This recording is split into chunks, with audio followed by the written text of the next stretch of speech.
Untuk informasi terkini kita bergabung bersama dengan jurnalis MCN Sisilia Sinabariba langsung dari gedung KPK. Sisil, selamat pagi. Jadi apa yang akan digali KPK dalam pemeriksaan terhadap SF Haryanto? Ya, Marvin, selamat pagi. Tentunya akan digali oleh KPK terhadap Sekretaris Daerah Provinsi Riau Haryanto ini adalah dari mana sebenarnya sumber kekayaan yang dimiliki oleh Haryanto dan bagaimana peruntukan terhadap harta kekayaan tersebut. Apakah harta kekayaan yang ia miliki saat ini sesuai dengan yang ia laporkan di LHKPN pada 31 Desember 2021 yang lalu.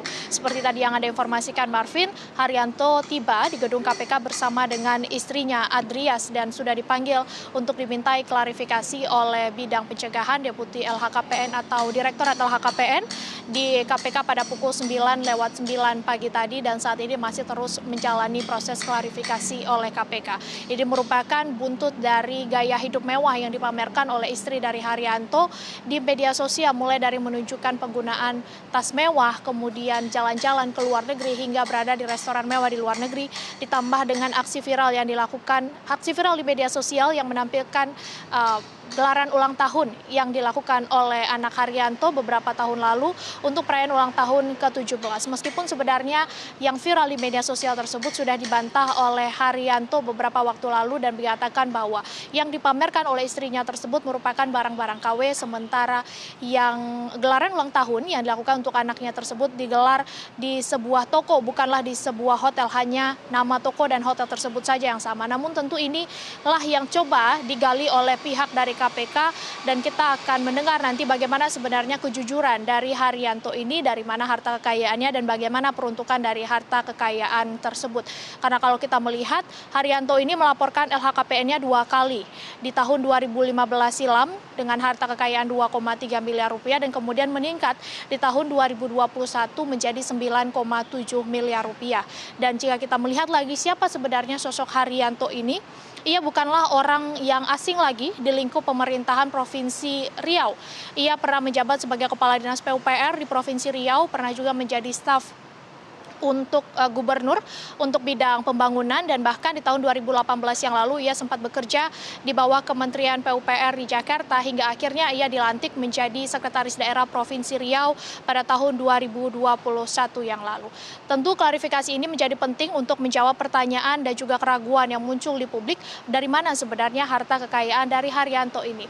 Dan klarifikasi ini sebenarnya Marvin dan juga pemirsa tidak hanya dilakukan oleh KPK, Menteri Dalam Negeri Tito Karnavian sendiri sudah pernah menginstruksikan agar Inspektorat Jenderal Kementerian Dalam Negeri juga melakukan klarifikasi terhadap kekayaan yang dimiliki oleh Sekda Riau ini. Namun apakah klarifikasi ini sudah dilakukan atau belum? Kami mencoba mengkonfirmasi kepada Kepala Pusat Penerangan dari Kementerian Dalam Negeri Beni Irwan dan sampai saat ini pesan kami belum dibalas oleh yang bersangkutan apakah Kemendagri sudah melakukan klarifikasi terhadap Haryanto. Marvin. Ya, Sisil, selain Sekda Riau, adakah agenda pemeriksaan lainnya yang dijadwalkan KPK pada hari ini? Selain Haryanto, Marvin dan juga pemirsa, ada perkara lain yang juga akan dilakukan tindak lanjut oleh KPK, yakni untuk perkara tindak pidana pencucian uang untuk terdakwa mantan Sekretaris Mahkamah Agung Nur Hadi. Kali ini KPK memanggil Mahendra Dito alias Dito Mahendra. Ini merupakan panggilan ketiga yang dilakukan KPK.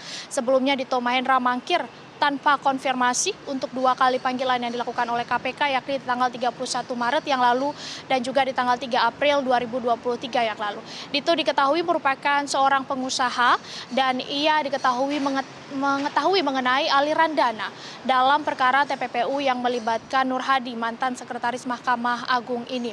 Sehingga KPK terus melakukan penjadwalan untuk memanggil Dito dan jika hari ini Dito tidak hadir atau kembali mangkir di panggilan ketiga ini, maka KPK akan melakukan penjemputan paksa.